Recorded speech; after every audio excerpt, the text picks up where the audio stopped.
Bienvenue à nouveau dans l'émission. Nous sommes aujourd'hui avec Yanis Varoufakis, professeur, ancien ministre des Finances de la Grèce et fondateur de DiEM25, le mouvement pour la démocratie en Europe. Merci beaucoup d'avoir pris le temps d'être avec nous. Je t'en prie, Glenn. Merci beaucoup. Je voudrais donc vraiment discuter avec vous aujourd'hui de ce qui s'est passé au Venezuela et de ce que cela signifie pour l'orientation plus large, non seulement des États-Unis, mais aussi du monde. Mais avant cela, je devrais avertir les spectateurs de rester attentifs aux deepfakes vous concernant. Je viens de lire un article affirmant que vous êtes l'une des personnes les plus imitées par des deepfakes sur Internet. Il existe de nombreuses vidéos truquées qui vous font dire des choses que vous n'avez jamais dites, et certaines que vous n'auriez certainement jamais dites. Donc oui, juste un avertissement. Fiez-vous à des sources fiables, idéalement à celles-ci, bien sûr. Mais permettez-moi de commencer par vous demander, comment interprétez-vous la dernière action des États-Unis contre le Venezuela? Est-ce principalement une question de changement de régime, de contrôle des ressources, ou y a-t-il un objectif plus large derrière cela?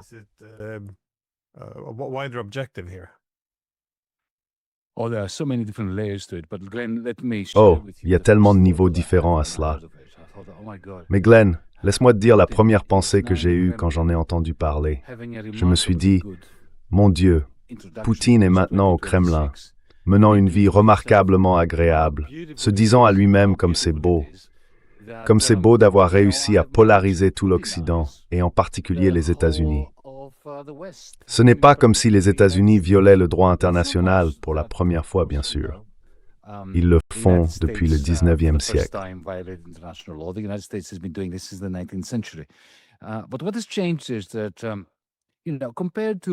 Mais ce qui a changé, c'est que vous savez, comparé à des gens comme Bill Clinton, qui a bombardé la Yougoslavie en violant le droit international, et Bush, qui a envahi l'Irak, violant lui aussi le droit international, les présidents américains jusqu'à présent ont toujours tenu à trouver une justification à leurs actes, à envelopper leur violation du droit international dans une sorte d'emballage de respectabilité, de respect pour la démocratie. Poutine, lui, a simplement dit « je veux l'Ukraine ». Alors il y est allé pour la prendre. Et c'est exactement ce que fait Trump, il dit simplement « je la veux ». De la même manière, il dit qu'il veut le Groenland. Pourquoi? Parce qu'il le veut. Alors il va simplement le prendre. Ainsi, du point de vue de Poutine, c'est une sorte d'écrasement du droit international en disant « je m'en fiche, le droit international n'existe pas ».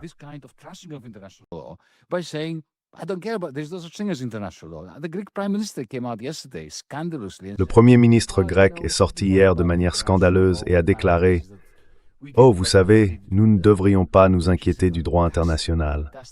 Ce qui compte, c'est que nous avons fait ce qu'il fallait faire. » Ce qui constitue un cadeau fantastique, vraiment fantastique, pour le président Poutine, qui a fait exactement la même chose avec l'Ukraine.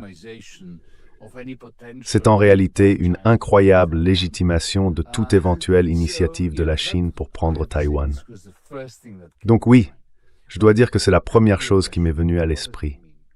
Mais pour en venir à votre question, qu'est-ce que cela signifie? Pourquoi cela s'est-il produit? Eh bien, il existe de nombreuses théories, n'est-ce pas? Il y a bien sûr la question du pétrole. Donald Trump a à plusieurs reprises affirmé que le pétrole vénézuélien lui appartenait, ou leur appartenait, qu'il avait été pris par le peuple vénézuélien aux compagnies pétrolières américaines, ce qui est vrai. Il a été nationalisé à un moment donné, et à juste titre, par le peuple du Venezuela.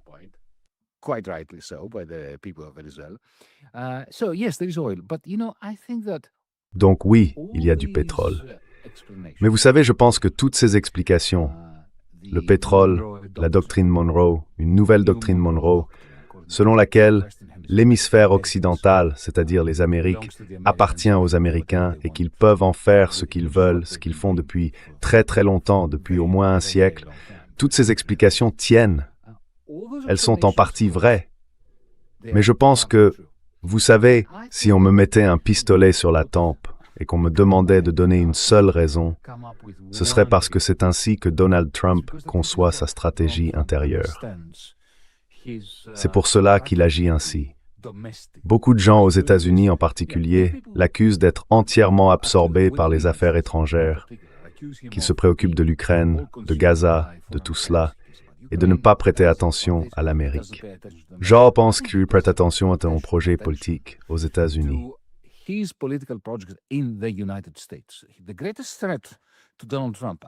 La plus grande menace pour Donald Trump en ce moment est la scission au sein du mouvement MAGA, sa propre base politique. Il y a là une fracture profonde. Vous le savez, vous le voyez. Il y a les populistes, menés par Steve Bannon et d'autres, qui sont consternés de voir que la classe ouvrière américaine est lésée par leur propre administration. Ce sont eux qui ont porté Trump au pouvoir, et il y a quelques jours à peine, des millions d'Américains ont perdu leur couverture santé, l'Obamacare, à cause des politiques de Donald Trump. Ces populistes au sein du mouvement MAGA sont donc choqués qu'il les abandonne. Puis il y a les néoconservateurs encore présents dans le Parti républicain, qui se sont toujours opposés à Trump, mais restent malgré tout dans le giron.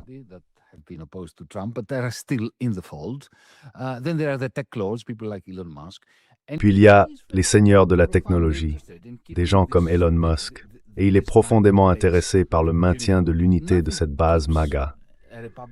Rien ne soude davantage une base républicaine qu'une sorte de victoire militaire rapide et brutale à l'étranger. Et si vous y prêtez attention, il suit un schéma. Il s'immisce à Gaza et la revendique comme sienne. C'est la toute première fois qu'un territoire entier est annexé par une entreprise créée par un président américain, et il s'est nommé lui-même président de cette entreprise. Ce n'est même pas que Gaza ait été annexée par les États-Unis. Elle l'a été par lui personnellement. Alors il y entre, il sème le chaos complet. Je veux dire, des gens meurent maintenant de faim, de malnutrition, par manque de médicaments et d'abris. Le génocide continue à Gaza.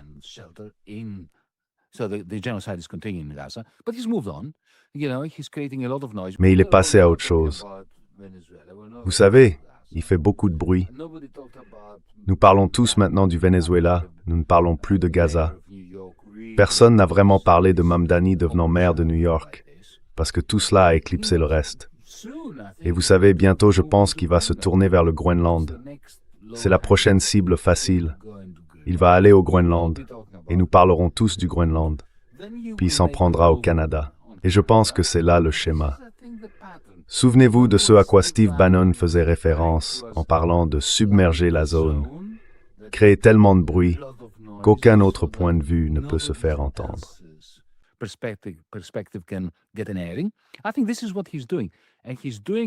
Je pense que c'est ce qu'il fait, et il le fait en dehors des frontières des États-Unis. Il montre ses muscles, il donne beaucoup plus de légitimité à Poutine et à la Chine, ce qui ne le dérange pas du tout. Cela fait partie de son plan pour conclure des accords avec eux. Même avec le vice-président du Venezuela, il semble qu'il va maintenant conclure un accord afin de continuer à saturer le terrain et à maintenir sa mainmise, son emprise sur les États-Unis. D'ailleurs, pour lui, utiliser l'armée n'a rien à voir avec la politique étrangère. Il a essayé d'utiliser l'armée à Chicago, à Portland. Ensuite, ce serait le New Jersey ou New York.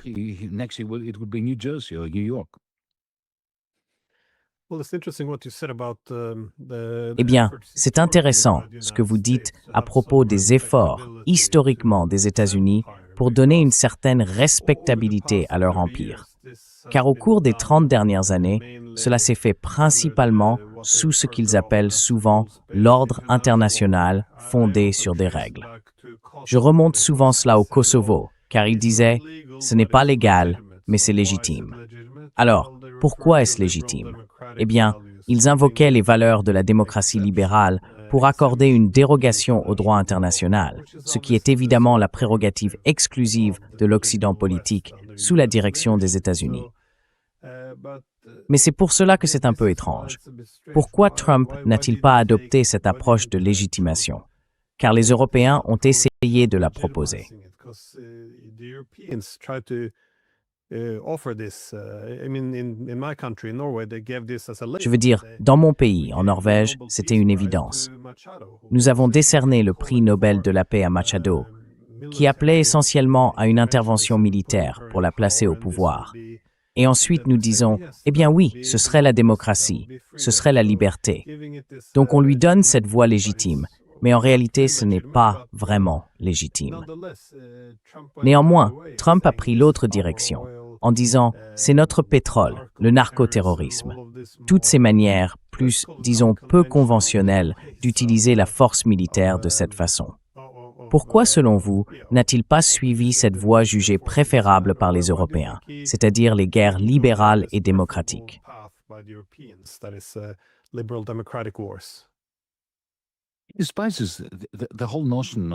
Il méprise toute l'idée de la démocratie libérale. Mais la différence entre lui et les soi-disant démocrates libéraux, c'est qu'il le dit ouvertement. Il ne se drape pas dans le drapeau de la démocratie libérale. Tu as mentionné le Kosovo, je pense que c'est un exemple brillant. Quand les Européens crient et protestent que Poutine ne devrait jamais être récompensé ni autorisé à modifier les frontières internationales par le bombardement, par la guerre, que faisait-il lorsqu'il bombardait Belgrade, en violation du droit international, détruisant l'ordre international fondé sur des règles? La réponse que Clinton donnerait: ah, la liberté, la démocratie, les hautes valeurs humanistes. Mais tout le monde aux États-Unis sait désormais que tout cela n'est que du vent. Personne ne prend plus au sérieux le récit démocratique libéral clintonien. Il a été totalement discrédité.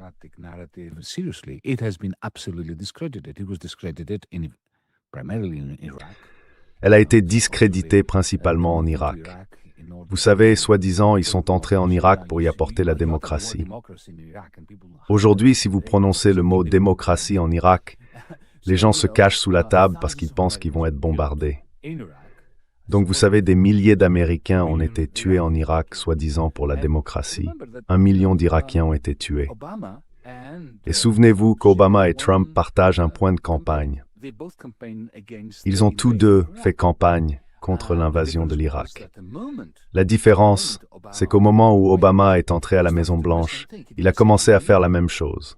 Il a fait la même chose en Libye, et il a justifié le fait de transformer la Libye en un endroit où il est impossible d'imaginer le retour de la civilisation, avec Hillary Clinton en première ligne, encore une fois, au nom des valeurs démocratiques libérales.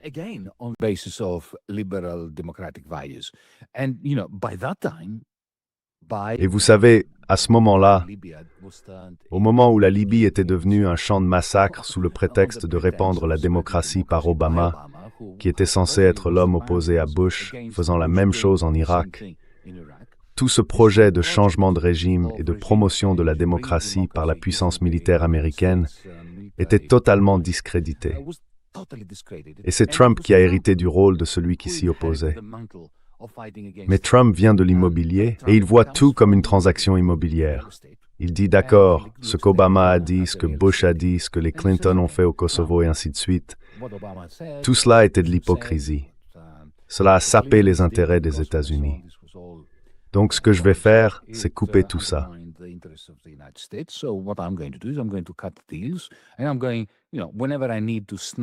je me dis, tu sais, chaque fois que j'ai besoin d'arracher un territoire à quelqu'un, je le ferai.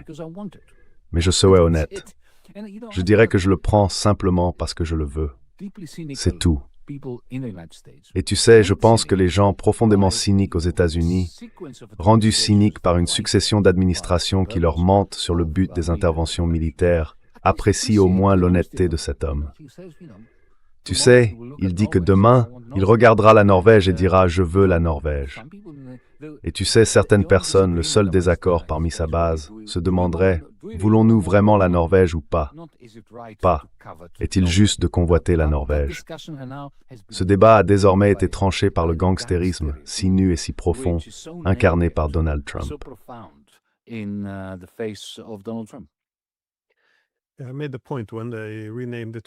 J'ai fait remarquer que lorsqu'ils l'ont rebaptisé le département de la guerre, j'ai en fait apprécié à un certain niveau cette forme d'honnêteté parce que la propagande politique présente toujours la guerre comme la paix, en rendant l'horrible vertueux. Donc oui, j'apprécie cette honnêteté. Mais quelles sont les conséquences pour l'Europe, alors, de ce nouveau type d'honnêteté en termes d'approbation officielle? Parce que l'Union européenne n'est pas un État. Elle repose largement sur des valeurs et des idéaux communs. Si l'on regarde ces dernières années, bien sûr, les Européens, comme vous l'avez dit, ont été très indignés lorsque la Russie est entrée en Ukraine. Mais les Russes ont dit, vous savez, l'OTAN construit un proxy à notre frontière. Nous ne pouvons pas l'accepter. Mais maintenant, nous devons continuer. Nous ne pouvons même pas avoir de diplomatie avec les Russes, car nous sommes apparemment tellement indignés. Mais lorsqu'il s'est agi de Gaza, nous avons vu les Allemands et l'Union européenne en général invoquer le droit international, tout en soutenant malgré tout le génocide. Et maintenant, nous voyons le Venezuela, au lieu de se concentrer sur le droit international, procéder à l'enlèvement d'un chef d'État et bien sûr au meurtre de toutes ces personnes. Nous parlons désormais de l'illégitimité de Maduro parce qu'il est un dictateur. Alors, quelles seront les conséquences pour le projet européen? Car si nous ne sommes pas capables de maintenir un objectif économique pour l'Union européenne, puisqu'il s'affaiblit, et si nous n'avons plus les valeurs auxquelles il se réfère sans cesse, ni l'engagement envers le droit international, que pensez-vous qu'il adviendra de l'Union européenne en conséquence?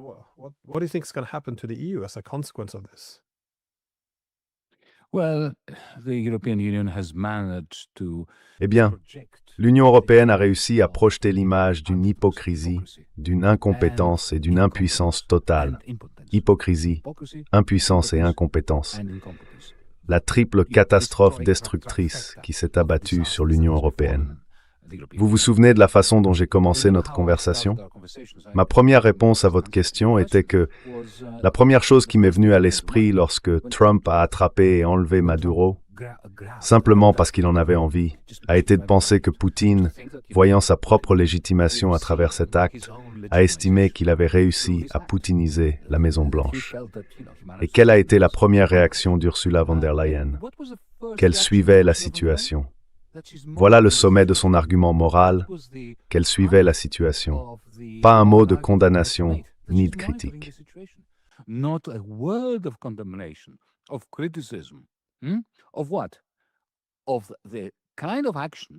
De quoi? Du genre d'action qui légitime Poutine.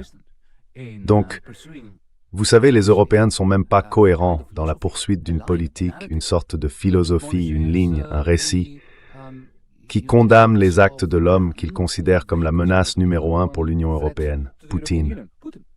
Ils ne comprennent pas que... Qu'est-ce qu'ils ne comprennent pas au juste? Je veux dire, Glenn, Donald Trump n'a jamais manqué une occasion de dire qu'il déteste l'Union européenne, qu'il la considère comme une menace et un ennemi des États-Unis, qu'il souhaite sa désintégration. Je veux dire, il ne le cache pas. Et pourtant, les voilà. Ils arrivent à la Maison-Blanche et s'assoient comme des enfants devant papa.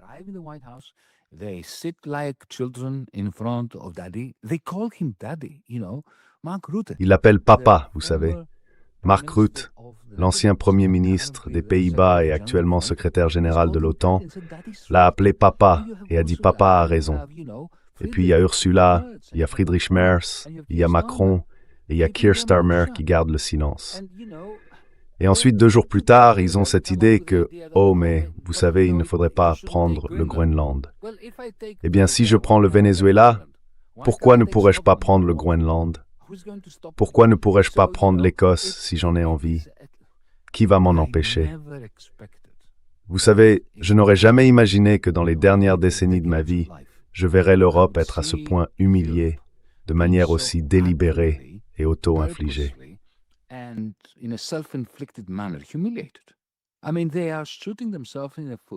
Je veux dire, ils se tirent une balle dans le pied chaque jour. Le Premier ministre grec, comme je l'ai déjà dit, est sorti en déclarant que Maduro devait partir, que ce n'était pas le moment de penser au droit international. Et immédiatement, Glenn, immédiatement, me voilà en Grèce, voici la mer Égée, et de l'autre côté, il y a la Turquie. Des politiciens turcs, à juste titre, sont sortis en disant « Oh, c'est une nouvelle incroyable, une nouvelle magnifique ».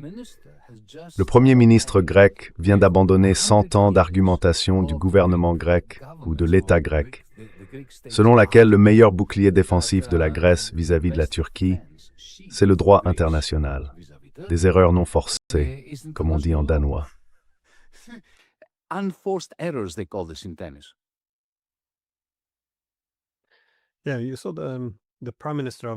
Oui, tu as vu la première ministre du Danemark il y a environ un an.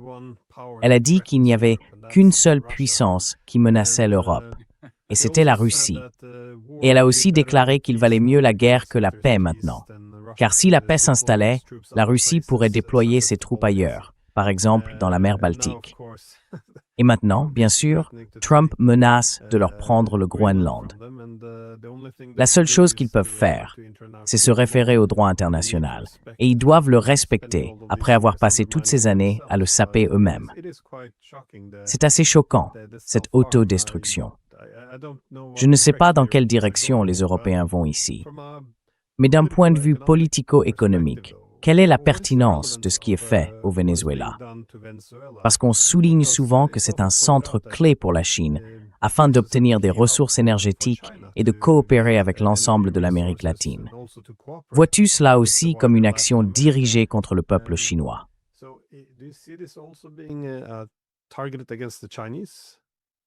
Not at all. Not at all. I think that Pas du the tout. transactionality of Pas du Donald tout. Trump is, Je pense que la nature transactionnelle de Donald Trump constitue peut-être une petite lueur d'espoir dans tout cela, vis-à-vis de la Chine. Trump is a disaster for Europe. Écoutez, Trump est une catastrophe pour l'Europe, il n'y a aucun doute là-dessus. Mais à l'échelle mondiale, je pense que nous pouvons trouver un certain réconfort dans le fait qu'il ne semble pas intéressé à intensifier les tensions avec la Chine. Le président Xi, comme le président Poutine, doit être très satisfait. Non pas que le Venezuela ait été pris en main par Trump, mais parce que, de leur point de vue, cela renforce vraiment leur argument selon lequel ils ont tout à fait le droit d'intervenir à Taïwan. From their perspective, it really strengthens their argument that they have every right to move into Taiwan. I hope they don't, but from their perspective, J'espère qu'ils ne le feront pas, mais de leur point de vue, c'est logique. Voici ce que je comprends. En matière d'énergie, les Chinois ont misé entièrement sur les énergies renouvelables. Il est clair pour moi, si l'on regarde les données, que d'ici quelques années, peut-être une décennie, ils se seront affranchis des combustibles fossiles. Le rythme auquel nous développons l'énergie solaire et éolienne, et peut-être aussi la fusion, est tel que la Chine n'aura plus besoin d'un meilleur accès aux réserves existantes de combustibles fossiles, comme celle du Venezuela. Trump, lui, va exactement dans la direction opposée, ce qui est une catastrophe pour la planète. in the opposite direction, which is a disaster for the planet. More and more reliance, drill baby drill. De plus en plus de dépendance, vous savez, Foron, bébé, Foron. In a way that China does. Donc il a besoin du pétrole vénézuélien d'une manière dont la Chine n'a pas besoin. Et je pense que ce qu'il a signalé aux Chinois, c'est « Je suis tout à fait heureux que vous ayez votre sphère d'influence. Vous pouvez avoir vos BRICS. Moi, j'obtiens le contrôle total des Amériques. L'Europe se porte volontaire pour être mon esclave, mon vassal. Alors partageons le monde en deux. » C'est une chose terrible, car je ne veux pas vivre sur une planète divisée en deux zones, la zone américaine et la zone chinoise. Mais au moins, les risques d'une confrontation entre les armées américaines et chinoises en mer de Chine méridionale diminuent à cause de cela.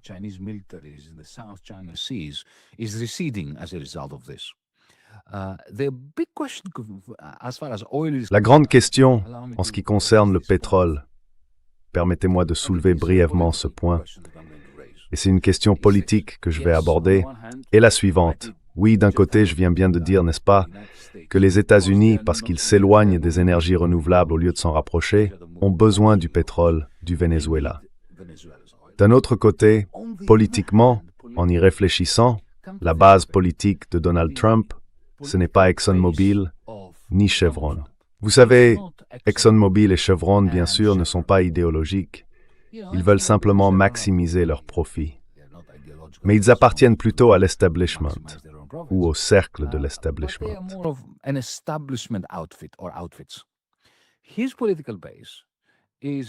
Sa base politique se trouve au Texas, dans des endroits comme le Nouveau-Mexique, là où le pétrole américain a été extrait par fracturation hydraulique.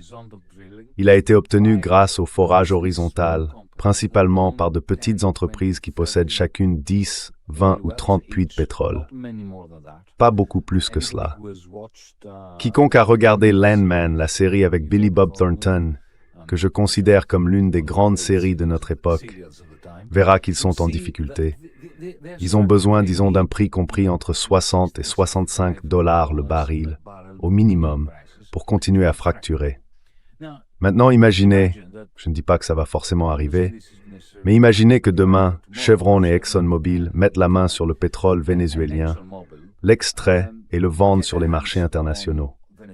Eh bien, le prix du pétrole va chuter de façon spectaculaire, car il y aura une augmentation massive de l'offre de pétrole.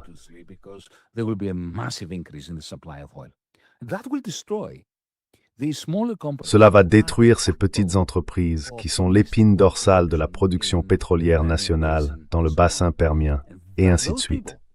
Et ces gens-là constituent la base électorale de Donald Trump. Je ne pense pas qu'il veuille leur faire cela. C'est pourquoi, je pense, c'est ma théorie, je peux me tromper, mais je vais la partager avec vous. Je suis très curieux de connaître votre point de vue à ce sujet. C'est pourquoi je pense qu'il n'a pas pris Machado, la dirigeante de l'opposition, à qui le comité Nobel a scandaleusement décerné un prix Nobel. Scandaleusement, étant donné qu'elle appelait à l'invasion de son propre pays et à ce que Netanyahou soit autorisé à achever le génocide en Palestine. De tels appels honteux de sa part. Mais enfin, c'est mon avis. Peu importe.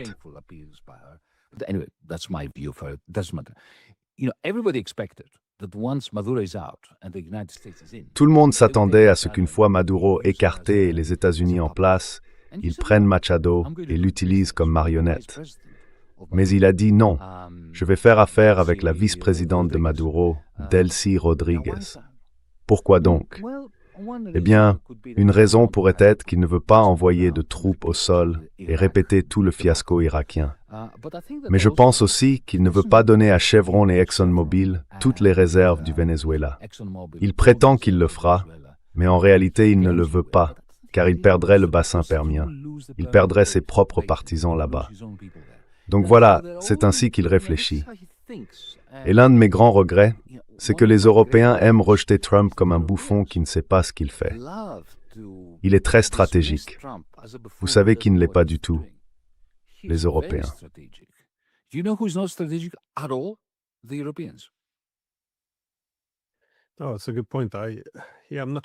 Oh, c'est un bon point. Oui, je ne suis pas sûr de comprendre, parce que, encore une fois, cela semblait être une formalité. Ça aurait été très facile à faire, et cela aurait aussi eu le soutien des Européens. Mais je ne sais pas pourquoi cela ne s'est pas passé ainsi. Je pensais qu'il avait peut-être des contacts à l'intérieur du Venezuela, car la manière dont ils ont réussi cette opération sur le plan tactique, c'était une réussite en termes de rapidité avec laquelle ils ont pu intervenir et faire sortir le président d'un pays aussi vite. Je ne savais pas s'ils préféraient ensuite travailler avec le gouvernement actuel, parce qu'on dit que le gouvernement vénézuélien a été renversé, mais ils n'ont pris que Maduro. La façon dont Trump parle maintenant, c'est comme s'il disait « Eh bien, nous allons diriger le Venezuela jusqu'à ce que nous trouvions un nouveau gouvernement. » Il ne contrôle pas le gouvernement.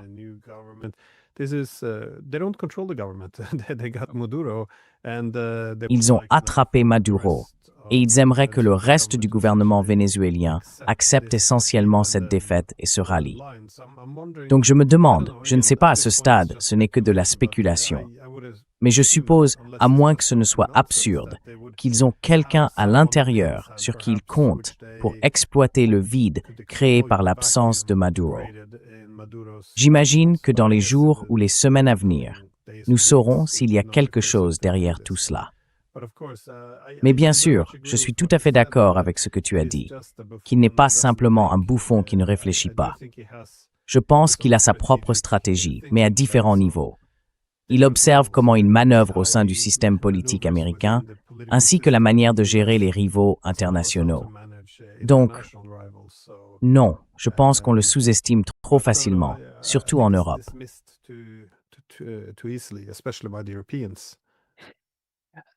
And come to think of it, Glenn, Et en y réfléchissant bien, Glenn, l'argument selon lequel il aurait fait à Maduro ce que Bush père a fait à Noriega au Panama, c'est un argument simpliste. Il y a une similitude dans le sens où, tu sais, des commandants américains ont été envoyés pour extraire Noriega et extraire Maduro.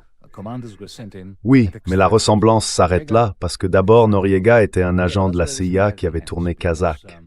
Maduro n'a jamais été un agent de la CIA. Et le vice-président sous Noriega, qui est resté au Panama au nom des Américains, était déjà un agent américain.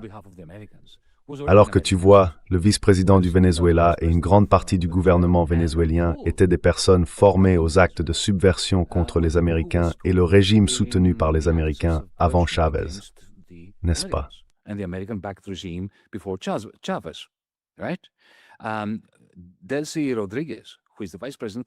Delcy Rodriguez, qui est la vice-présidente et qui essaye en ce moment de trouver une forme d'accord avec Donald Trump. Vous savez, son père a été torturé à mort par des Vénézuéliens formés par la CIA, du type Machado. Il ne faut pas l'oublier, il le sait. Il sait que la seule façon de donner tout le pétrole à Chevron et ExxonMobil, c'est de le faire comme en Irak, en envoyant des troupes sur le terrain et en se préparant à une insurrection. Parce que vous savez, parmi les 28, 29, 30 millions de Vénézuéliens, il y en aura quelques millions qui sont armés et qui résisteront à la prise de contrôle de l'industrie pétrolière, tout comme ils l'ont fait en Irak. Je ne pense pas qu'il veuille cela. Je pense qu'il veut saturer l'espace médiatique. Je pense qu'il veut que nous parlions du Venezuela aujourd'hui pour que nous ne parlions pas de Gaza. Et demain, il passera à autre chose. Il va, vous savez, prendre le Groenland pour que nous parlions du Groenland et que nous oublions ce qui s'est passé au Venezuela.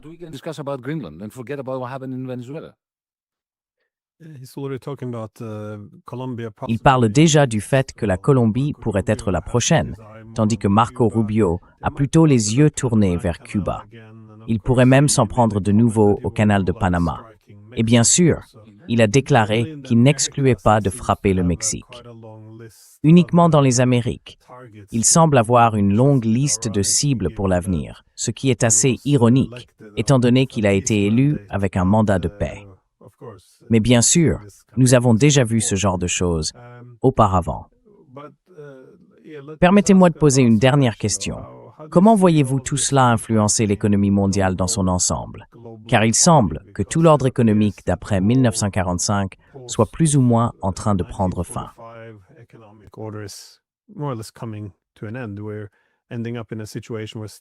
Nous nous retrouvons dans une situation où les États s'éloignent du système économique ouvert. Ils veulent contrôler les industries, les technologies, les corridors de transport, divers ports, les voies maritimes, et ainsi de suite. Ils veulent contrôler les banques et les monnaies. Je veux dire, il existe aujourd'hui une très forte rivalité entre les différentes puissances économiques. Voyez-vous cette prise de contrôle du Venezuela, ou du moins cette tentative de prise de contrôle de ses ressources naturelles sous le même angle? Parce que d'autres pays devraient réagir de manière similaire, c'est-à-dire protéger leurs ressources à travers le monde. Là encore, cela pourrait déclencher des évolutions très dangereuses.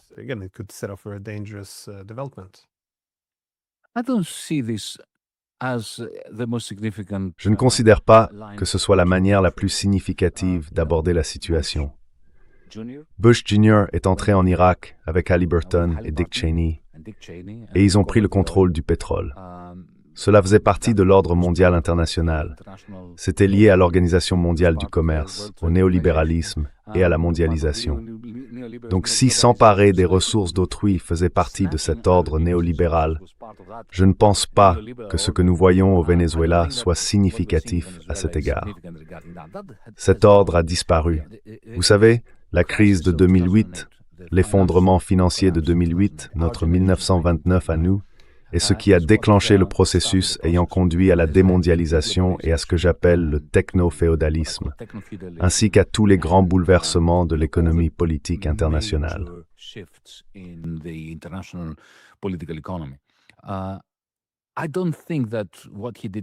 ne pense pas que ce qu'il a fait au Venezuela puisse être considéré comme significatif sous cet angle. Je ne crois pas que les historiens de l'économie dans l'avenir diront « Ah, l'intervention au Venezuela ou l'enlèvement de Maduro a été un moment décisif ». Ce qu'il faut vraiment souligner, c'est que, dans une très large mesure, ce que fait Trump relève d'un changement de style, pas de fond. Vous savez, quand j'entends des gens dire « Oh, ces choses-là ne se sont jamais produites auparavant », je réponds « Comment ça ? Elles se sont produites. » Je veux dire, ils ont renversé Mossadegh. Si l'Iran est en proie au chaos depuis des décennies, c'est parce que la CIA a renversé et tué Mossadegh. Ils ont fait la même chose à Allende au Chili, ils l'ont fait ici, en Grèce. J'ai grandi sous une dictature fasciste imposée par la CIA. Ce n'est pas nouveau.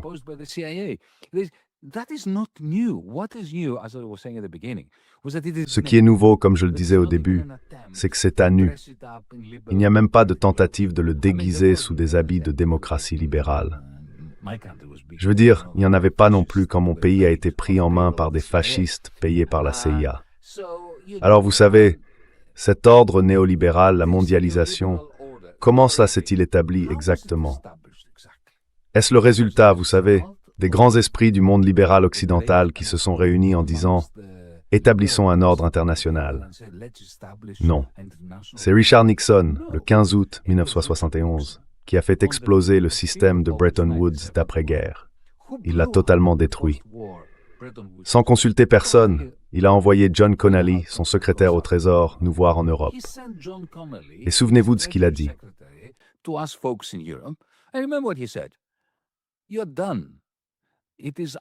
C'est fini, c'est notre monnaie et ce sera votre problème. Il parlait du dollar. Et il les a traités comme des vermines. C'est ainsi qu'il les a traités. C'est ce que Richard Nixon a fait. En substance, il a imposé un système remarquablement irrationnel, mais pendant de nombreuses décennies stable. Pourquoi les États-Unis ont-ils fait exploser le système de Bretton Woods?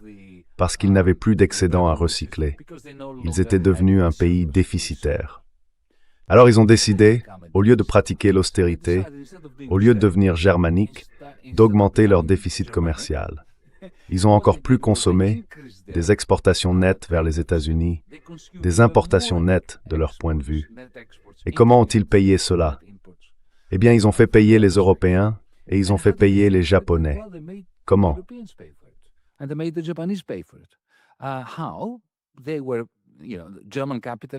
C'était, vous savez, des capitalistes allemands, Mercedes, BASF et ainsi de suite, qui étaient payés en reconnaissance de dettes appelées dollars américains, simplement imprimés. Et puis de la même manière avec les Japonais et plus tard les Chinois, ces capitalistes, allemands, japonais puis chinois, que pouvaient-ils faire des dollars qu'ils recevaient du déficit commercial américain? Ils les renvoyaient à New York, à Wall Street, pour les investir dans la dette américaine, finançant ainsi le gouvernement des États-Unis. Ils ont acheté de l'immobilier et ils ont acheté quelques actions. Et tout cela résultait d'un geste très cru, horrible, totalement grossier et impoli du président Nixon. En fait, Trump fait tout ce que faisaient ses prédécesseurs, mais il ne l'enrobe pas dans ses récits libéraux et démocratiques. Je pense qu'il est important de souligner cela, le sentiment de continuité plutôt que de rupture.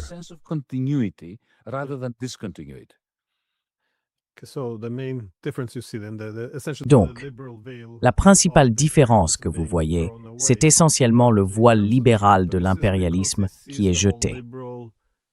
Mais en ce qui concerne Trump, est-ce parce qu'il considère la démocratie libérale et le mondialisme comme des distractions par rapport aux intérêts américains concrets, quelque chose qui affaiblit les États-Unis? Car il parle souvent du déclin des États-Unis comme étant dû à des dirigeants faibles. Et c'est là qu'il intervient. Il est le dirigeant fort qui, par ses actions énergiques, rendra l'Amérique à nouveau puissante. Est-ce cela qui transforme cet ancien impérialisme libéral en ces nouveaux efforts coloniaux, très décomplexés? Je dis coloniaux parce que l'objectif était, disons, de faire diriger Gaza par Tony Blair. Maintenant, ils vont faire diriger le Venezuela par Pete Hegseth. C'est du colonialisme. Il n'y a vraiment pas d'autre mot approprié, je pense. But it's always been colonialism. Mais cela a toujours été du colonialisme. Vous savez, depuis qu'ils ont pris les Philippines, puis le reste de l'Amérique latine, vous vous souvenez de Roosevelt? C'était Roosevelt qui parlait du dictateur en République dominicaine et qui a dit « c'est un salaud, mais c'est notre salaud ». Et vous savez, ce Roosevelt était peut-être le plus éclairé des présidents américains. Comme je l'ai dit, c'est ce sentiment de continuité. Mais regardez, pour que l'Amérique garde le contrôle du capitalisme mondial, ce qu'elle fait depuis les années 1930 ou 1940, il faut sans cesse, vous savez, renverser le système qu'elle impose au reste du monde.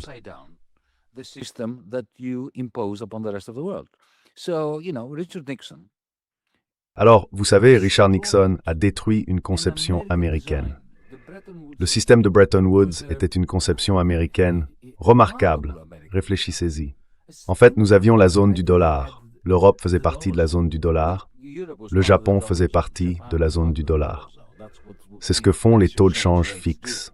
Ils avaient créé ce système très complexe, planifié de manière centralisée, presque socialiste ou social-démocrate, parce que ça servait les intérêts de la classe dirigeante des États-Unis, afin qu'elle puisse dominer la classe ouvrière américaine et les colonies, c'est-à-dire le reste d'entre nous.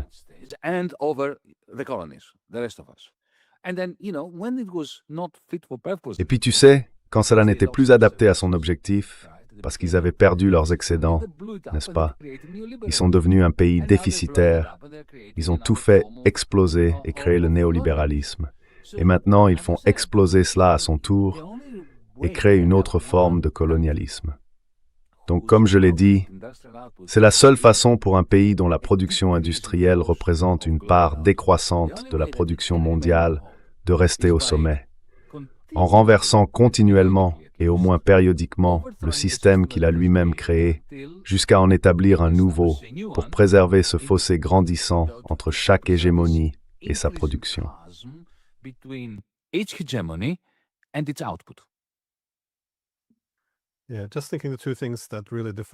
Oui, je réfléchissais simplement. Les deux éléments qui définissent vraiment notre époque actuelle sur le plan de la géoéconomie mondiale sont la montée en puissance de la Chine et une crise économique imminente aux États-Unis. Car si l'objectif, comme toujours, est de maintenir la domination du capital américain et que ce type d'impérialisme militariste en est un moyen, on peut s'attendre à ce qu'il devienne un peu plus agressif, encore plus décomplexé, dans les mois et les années à venir, s'ils veulent préserver la suprématie du capital américain. Il ne semble pas qu'ils puissent vraiment rivaliser avec la Chine. Ils n'ont jamais vraiment affronté un adversaire de ce type auparavant. Bien sûr, on peut remonter à la Grande-Bretagne au XIXe siècle. Mais au-delà de cela, ils n'ont jamais eu de rival de même niveau. Donc,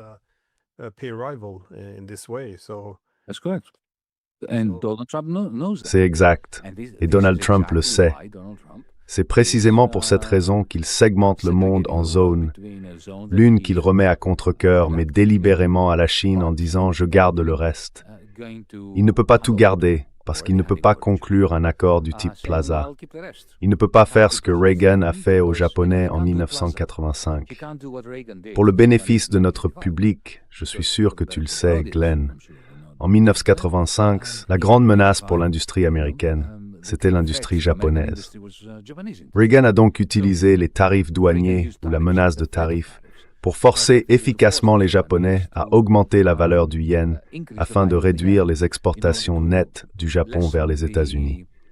Et bien sûr, les Japonais ont cédé, parce qu'il faut bien l'admettre, ils ont 80 000 soldats américains sur leur sol.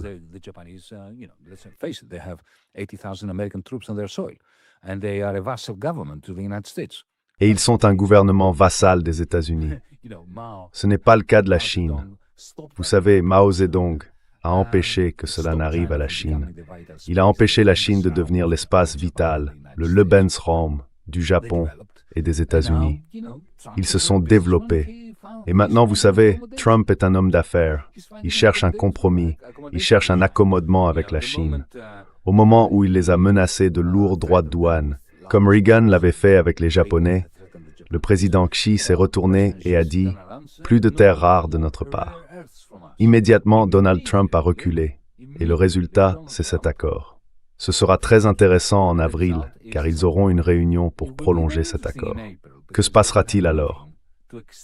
Je soupçonne qu'ils trouveront un autre accommodement.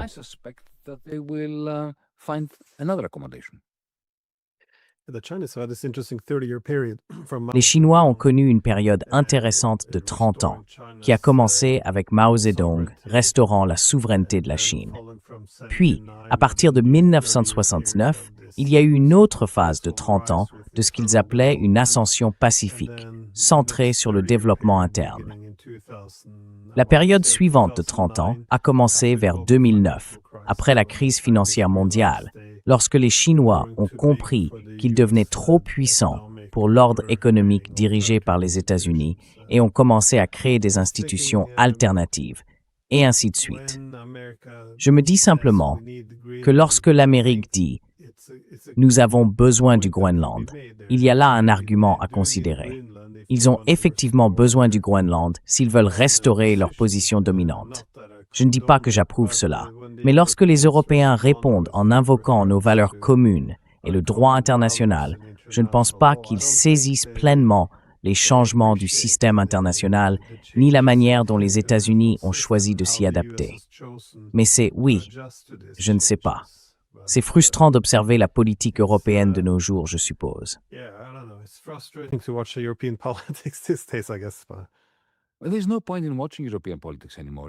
Il n'y a plus aucun intérêt à suivre la politique européenne. C'est totalement inintéressant. Je veux dire, il ne se passe rien, absolument rien. Autrefois, l'Europe était divisée entre le Nord et le Sud. Désormais, elle l'est aussi entre l'Est et l'Ouest. Tous les gouvernements sont paralysés. Macron ne contrôle même pas son propre gouvernement. Merz n'arrive pas à contrôler, je ne pense même pas, son propre foyer. Keir Starmer est en recul. L'Italie a un premier ministre solide, mais qui semble bien plus préoccupé par le maintien de son néofascisme idéologique que par sa soumission totale à l'UPL, quoi que dise l'UPL.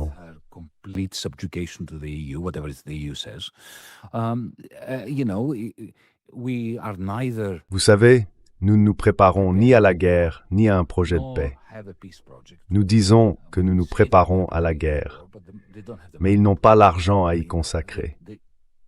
S'ils étaient sérieux à propos de la préparation à la guerre, la première chose qu'ils feraient serait d'émettre un eurobond et de créer un trésor fédéral afin de pouvoir financer un ministère fédéral de la Défense. Ils n'en discutent même pas. J'ai donc très peur que le reste du monde ne se soucie plus vraiment de ce que disent ou font les Européens, car ce n'est que du bruit, aucun signal.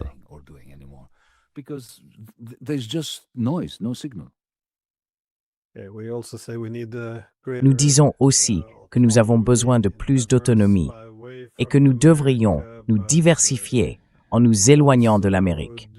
Mais ensuite, nous faisons tout ce que l'Amérique demande, comme on l'a vu au Venezuela. Et nous restons assis comme de bons écoliers devant son bureau lorsqu'il nous convoque.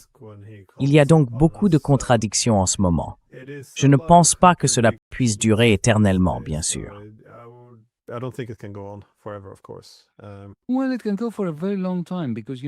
Eh bien, ça peut durer très longtemps, parce que, tu sais, l'Europe est très riche, Glenn. Nous sommes encore très très riches. C'est un continent très riche. En d'autres termes, nous avons beaucoup de richesses à gaspiller. Tu sais, nous déclinons depuis très longtemps. Comme l'a dit Keynes, le marché peut rester irrationnel bien plus longtemps que tu ne peux rester solvable. De la même manière, cette Europe peut rester engluée dans une idiotie orchestrée pendant très, très longtemps.